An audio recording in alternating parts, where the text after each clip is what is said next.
Right. Well, it's Friday night, and what a way to start Friday night by chatting to Doremus. Did I say that Yeah, right this time? yeah, there I you go. did. From the fantastic deathcore band Face Yourself. If you've not heard these guys, trust me, you need to dig out their latest EP, Fury. It's 5 songs of pure brutality and an absolute deathcore delight. I love it. So, Thank you, man. first of all, how are you doing, man? Doing pretty good here. It's a little bit in the morning here. Wife and I slept in a little bit and yeah, feeling pretty good. At least you got some sleep. Before we started the recording, I was telling Corey I have had barely any sleep. The missus was out at to Lady Gaga last night, and I had Oh to boy. wait. Yeah, I had to wait for her to get in and just to make sure she got home okay. So, but enough about me. Enough about her. She doesn't matter right now. This is about Face Yourself. So, I want to start off with the latest single that was released, "Wet Dreams." Now, I want to know first of all what stands out to you most about this track? Because, for me, it's possibly my favorite tune off the 5 songs from Fury. But how does it also tie into the sort of the darker themes of the Fury EP? So the darker themes altogether with Wet Dreams is more of sitting there reminiscing on things to be. If I remember correctly, because Yasmin and Dave wrote this song lyrically. I sat in on parts of it, but it's more of the reflection on life sort of thing, staring out the window at the rain and longing for the rain and remembering just everything that's happened in life kind of thing is the theme I remember it being. But it's definitely got some darker themes towards the end there. It's just you're spiraling out of control, and the music kind of backs that up. Cool. Yasmin definitely put an emphasis on that. She's really good with that lyrically. Yeah, no, definitely. Now, the music video is absolutely striking. It's possibly one of the best ones I've seen in a while, actually. But then I did like the stage setup with the white outfits. But there's the catwalk, there's the flashing cameras, the stage setup. Now, what were you guys aiming to sort of portray with these choices of the video? And how do these also, tie into the song and, enhance what the EP is about? Yeah, so it was a fashion show idea that Yasmin had, and we had pitched it to Max Moore, who directed and edited the video, and he kind of went with it. We went up right after tour in July with Not Enough Space and Victims. We went out to Kentucky and we shot right in Louisville the day after we finished tour. So that was really cool because for a lot of us, that was the first time we had worked with someone at Max's level to be directing the video. In most cases, it was Eric, our drummer, directing the video. He runs Square Up Studios, and his friend Matei would be the one behind the camera when Eric wasn't able to be. But having someone who wrote out everything as opposed to it just being the band coming together and thinking of it, just having one guy in charge of that, it was interesting. Um, it was a really fun shoot idea, honestly. I'm really glad we did it because it was so different from everything else that we did. Cool. Now, Fury has been described as sort of the most mature and, technically accomplished bit of work that you guys have done to date. What's your personal view of this? Because, I've heard some of your older stuff and everything, and, whilst it's all still really great, there is a lot of technicality to the guitars and everything in this. So what's your personal view, if you don't mind me Yes, asking? so that is back again to Dave. He really stepped up his involvement with this record. In the past, all of us kind of contribute. Thomas being the one with the first EP, that was all Thomas. That was Eric and Thomas coming together. Hey, let's have an idea here, and then the band formed, and we just kind of started writing in our groove. But with Fury, I feel like we finally met the everyone collaborates effort. So for example, Wet Dreams, I believe, was originally Thomas's idea that Dave got involved with. Throwing the leads over, him and I worked on a little bit of a harmonic solo at the end. I got involved with writing some of the breakdown stuff at the end. Uh, Carousel was it was a demo, very different originally from what it turned out to be. It was me, and then Dave came along And he took that song from being okay to holy crap, this is personally one of my favorite songs. Catacombs, that acoustic guitar solo, that's all Dave. So the theme is Dave, Dave, Dave. Of Agony, that entire song is him. Fractures, that's Eric and Dave. So yeah, Dave had his foot in every single song on this record, and he is by far the most musically talented in the band. I think anyone will tell you that's straight up, no holds barred. Yeah. Just so you know, I could actually sense Dave blushing somewhere in like wherever he may be in the world right He now. It's is in like Canada right now. one of the best. Like lucky guy. I'd love to be in Canada right now. At the moment, I'm stuck with a hurricane about to start outside. Oh, Yeah, we no got like fun. I don't think it's as we get like Storm Amy. That's the one that we've got going on right now. And then I look at some of the storms that go on in America and Canada and elsewhere in the world, and I'm just like, we're a little bit muted sometimes with what we get. Yeah. Not that I'm going to complain. Anyway, I've completely diverted here.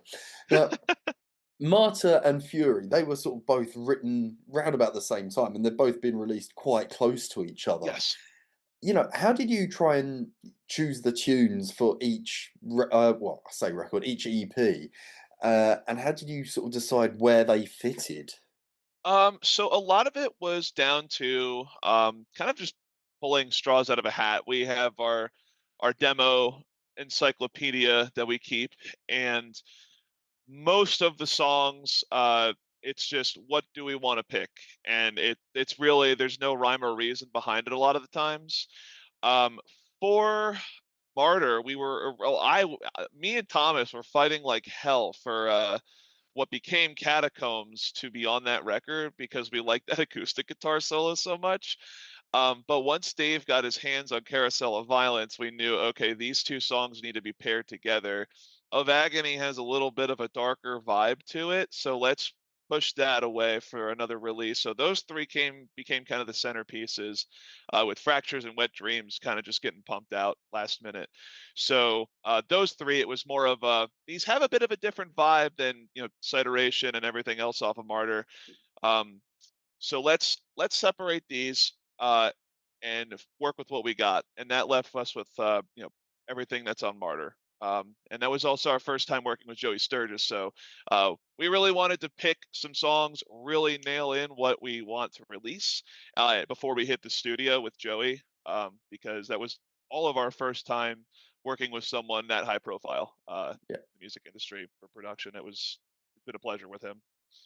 I'm actually going to jump onto the question about Joey that I've got because I did want to ask, what was it actually like working with him? Because as you say, it's sort of like the first time you've worked with someone of that sort of caliber. I can't remember all of the bands he's worked with, but I saw and some of the names. I was like, oh, okay, and that must be quite, I suppose, daunting. You're like, right, we've got to impress him somehow.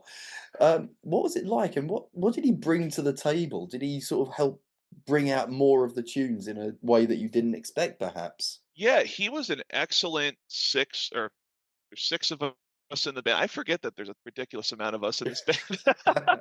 He was like the hidden seventh member of the band. To be completely honest with you, when anyone asks me what was it like meeting Joey, it was just like meeting a friend. Honest to God, we worked at a Dave Otero studio. He's known for cattle decapitation and all that stuff. He's a god in the death metal world. So we met up out here in Colorado and rented out Dave Otero's studio, and that's where I met Joey with Yasmin and Kyle, who uh, they were out here now to do the backing vocals and main vocals.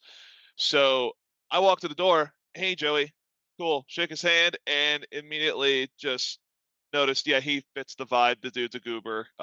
It's just, it, it was awesome. And to have someone who didn't have a part to play in the creation of the music, I think that is one of the most valuable things is an outside opinion that you can get to improve your sound because uh, there are a lot of parts that we have cut out, and honest to God, I cannot thank him enough for it because some stuff that we originally wrote would drag on, and we would sit there and argue back and forth, and then Joey would come down and be like, "Nah, get rid of that."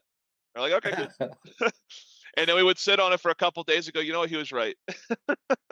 He's done that more times than I can count on both hands, honestly. I mean, at least you can be honest and like actually go, we are going to listen to this guy. So, Yeah. as you say, outside opinion really important. Yeah, Yeah. and a lot of us, we were a lot of us were really nervous to meet him, and a lot of us were just more of a let's get to the studio and get to work kind of mentality. And everyone kind of just settled on the same thing, which is here's the hidden seventh member of the band. It's he fit right in with us, and I think we have a long future ahead of ourselves with each other. Now, of course, the music on Fury is really cool, but one thing I absolutely dig is album artwork. And the artwork for Fury is just I absolutely dig it. And Kalen, I was listening to it on Apple Music. I'm shamefully plugging Apple here at the moment, but they do the sort of how do I like animated albums, and I was just sat there yeah. staring at it, listening to it. What what drew or how did this album artwork come to be, and how did you finally settle on what it actually eventually became? Yeah, I mean, we end up giving, I believe, the entire album theme to Kalen Stokerman, who, if you're not familiar with him, he has done just about every major band's artwork. That my favorite being the Acacia Strain's last couple albums. But yeah, he we just gave him the Yasmin gave him the album concepts for the lyrics, and he just kind of took it and ran with it. And it was a home run from the first draft that we got. It became something so awesome that yeah, when I saw it for the first time, I was just because while we had album art that matched our vibe going before, we've never gotten something custom done like that by such a high profile guy. Um, that's a theme here since signing to Sumerian is just the people we're working with. They just became some of the best in the industry, and Kalen's no exception to that. He knocked it out of the park. Just, there's Cool. no question about it. Now, I've already mentioned like the track list. There's 5 songs, absolutely brutal, all of them. Now, I do want to ask, and I think you actually answered this. Yeah. What's your personal favourite to play, and which songs are you really looking forward to bringing to a live audience? Personal favorite to play off of Just Fury or Let's go Fury. Fury and Martyr. They're so close together that I think we can go with both. Yeah. Um, that's a tough one because honest to God, I love Cideration. That song, it is just caveman on guitar. Just you're just playing one note, you're chugging. But it's just got that energy that keeps coming back. I love that song. I remember when Yasmin first wrote the demo to that, and it just hit. But off of Fury, we've only played of Agony. Well, actually, that's not true. Last night, because I'm staying back from tour for a little bit for some personal reasons. I'm playing a couple days, but until yesterday, Carousel of Violence and Wet Dreams have were just played for the first time live. Before that, the only song off the album was Of Agony that we played. That song, really, really stupid at the end live. It's just we have this bass drop that just shakes the stage every time. It's so funny. But I am looking forward to Carousel of Violence. I really am looking forward to how big that's going to sound live. Cool. Now, you are touring, or you're about to go on a tour with Signs of the Swarm, 1056, and a couple of other people. There's actually quite a few people on this tour. Yeah, What's actually exciting you most about getting on the road with these bands and, bringing these songs again to the live environment? yeah. I mean, this is going to be our first tour with just strictly like deathcore bands and people in our genre. Our first tour was Chaos and Carnage last year, which I had to step into the role that Yasmin has just for because of a bunch of immigration related issues. But we had a tour over the summer and that went really well. But I'm really excited to kind of stick within our own niche because the last tour is more of like the metalcore crowd. And every group of people we've played in front of has been absolutely sick. But from what I've heard, last night was the first night of the tour in Montreal. People turned out for this tour, and it's looking really really awesome. I'm looking forward to personally just meeting some of these more of these other bands. I really just enjoy networking stuff. Um, to be completely honest with you, I was not expecting to become really good friends with some of the guys in like Not Enough Space and Victims last tour. I was expecting to kind of just be busy, busy, busy, and ended up finding time just becoming really, really good friends with the guys and girls in both bands. So it's you never know who you're going to meet. You never know who you're going to click with, but it's always exciting to go out and try. Specifically with Signs of the Swarm, though, have a bit of history with one of their guitar players, Carl. He used to play in the New Jersey local scene. And I originally come from New Jersey. I'm in Colorado now, but around the time my other band was getting situated in there, which ended up leading me to joining Face Yourself, was my involvement with that. Carl and I played shows all the time together, so it's going to be cool sharing a tour package together, being able to chill, and Thomas is really close with him as well. So we already have friends on the tour. We're already familiar with Signs of the Swarm. We played our first show with them. They headlined. Everyone else is just going to be a pleasure to meet and network with. Looking forward to finally meeting them. From what I've heard, it's been great. Cool. Now, obviously, this is a North American tour. This is no good to me. When are you coming to my side of the pond? When are you coming to the UK and Europe? We Is there have sent something? we sent out the note. So we're with, it's no longer TKO. Dan DeFonts. I forget the name of his new company now. That's bad. I should this. But I'll bleep that out. Don't worry. Daniel DeFonts is our U.S. guy. We have Avocado Booking, who we just reached out to a few weeks ago. Now that our legal battle with immigration with Yasmin is finally over, so now we can travel in and out of the country. Uh, Obviously, we just played Canada, so we're having no problems with that, which is fantastic. So we pitched Avocado. We said, let's see what we can work with. So I can't say anything else, but we are all really, really hoping to get to Europe, especially Yasmin. That's where she comes from. She's from France, Yeah, yeah. and I So, got some buddies in the UK there too. So cool. Well, I mean, trust me, you are going to make a splash here when you do make your appearance. Now, you meant obviously, I know Yasmin is from France and everything. I didn't actually know that there's been sort of immigration issues. I don't really need to touch on that particularly, but what's it been like actually, and how did the band sort of come together, being so, I suppose, far apart like this? yeah, Um, yeah, it's an interesting story. So Eric and Tom were the first two. Eric and Thomas were the first two. Um, Eric just kind of had an itch. Said, I have this drum set my mom gave me years ago. Let me see what I can do here. And obviously he's been involved with many bands. He shot the Lorna Shore to the Hellfire video. He's shot Signs of the Swarm. He's shot Attila. He knows basically everyone. Uh, and Thomas had previous experience playing guitar in a band called Sentinels. So the two of them got together, started hashing out some ideas, and I had caught wind of it because my guitar player in my other band, Johnny, he was sent the demos to basically give demo mixes on. He's pretty good at just like bedroom guitarist mixes kind of thing. Actually, he's better than most people in my opinion. yeah, But it helped take the demos from just some guy recording in his room to like here is what a pseudo professional sound would be, and they kind of just started rolling with the idea of okay, let's get something together here. And I was telling them because I primarily did vocals, just at vocals at the time for my own other band. So I was like, if you guys want someone to record something on this, keep me busy. I'll be happy to do it, and you guys can edit it, whatever. I'm just looking for something to do because I had just moved out here to Colorado, and my other band was just prepping for a release, so we're kind of sitting around. I'm not doing anything. Well,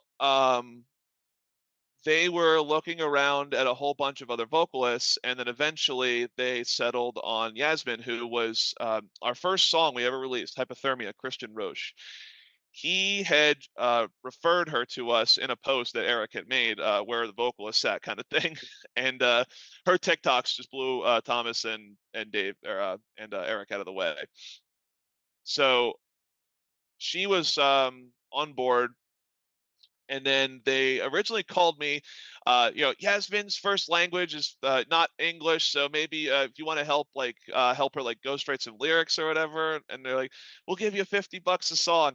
And I'm like, all right, whatever, I don't care, it gives me something to do. And then the next day they're like, yeah, screw that, you just join the band. Because originally, like I said, I was trying to just do something and put vocals on the tracks myself. It was them gaslighting me. They were just they're trolling me. So Once Yasmin and I got involved in it, it was, me, Thomas, Eric, and Yasmin, and then I think it was literally the next couple days, Kyle and Dave got involved, and it came together really quickly. Like as soon as Yasmin got into the picture, it was just boom, here you go. So Dave, Kyle, and I are all three of us are clients of Eric's for Square Up Studios. So that's how we knew Eric, which ended up bringing us in. And Yasmin just came as a referral, and then her TikTok content for vocals just spoke for itself. So Eric was the one that came up with the band name Face Yourself. If I remember correctly, it's an Atreyu lyric, or it's a song by Atreyu. I'm not an Atreyu fan, so I'm not too sure. That'd be a better I question for feel him. that the brain ticking over trying to find Yeah, it in my own head now. yeah. But right after that, we met up and recorded EP1. And it all just kind of snowballed so quickly. It was it was intense that first year. We've dropped 3 EPs in a year. Um, yeah, that's why we're keeping up the EP game. But I think we're going to be slowing down here starting soon, just to really grind out some good stuff because we're getting such positive feedback from Fury. So we Cool. want to make sure that we're keeping this mature sound going. Cool. Well, as I said, it sounds like there's been a few issues, but it's so good that it's sorted out, because worst thing that can ever happen to like completely halt a band from performing live, which ultimately is what fans want. Yep. Now, you've mentioned, you've been churning out the EPs, you're busy working band. I think, there was a bit of quietness in 2024 from you guys. Um, One of the things that I always find fascinating is how music's evolved. And it was always for me about when's the album coming out. How do you feel about how, people consume music has changed? Because, you guys are there, you're going, let's get some EPs out. They're short, they're sweet, we can get them done. How important do you think it is for a full album release these days? I think they are tremendous assets for bands that already have a an established following. That's my own opinion. For the longest time, it was singles, over albums, EPs. Yeah. Don't throw everything at once. Kind of hold it off, because that way you can keep the marketing cycle going. That was kind of the outlook on just getting our name out there, because we're still only a 2.5-year-old band. We're still a really young band. So for us, it was we because of the geographical restrictions. Yasmin had to fly in. I had to fly in. We met up in New York, New Jersey, and we wrote. So the first EP was all songs that Thomas already had. The second EP was all new. Third EP was all new. Martyr and Fury were all new. So for us, it was more of the restrictions of, okay, we'll meet up here, record, and then the next month or so we'll release, and then we'll do this again in 3 months. That was basically the first year. It was just go, go, go, go, go. So, um, like I said before, going forward, we do want to sit tight and really flesh out the sound. Um, Martyr and Fury, because of all of the stuff with Sumerian, we had a tour earlier that year. So we were busy, and we did end up writing the majority of what was on Martyr and Fury within that time frame. Uh, but we were still kind of finding our sound, sort of thing. So now that we have our ridiculous 5 EPs out, I'll be honest, um, we all are kind of on the same boat that a full length would probably be our favorite move to do next if we're to pick anything.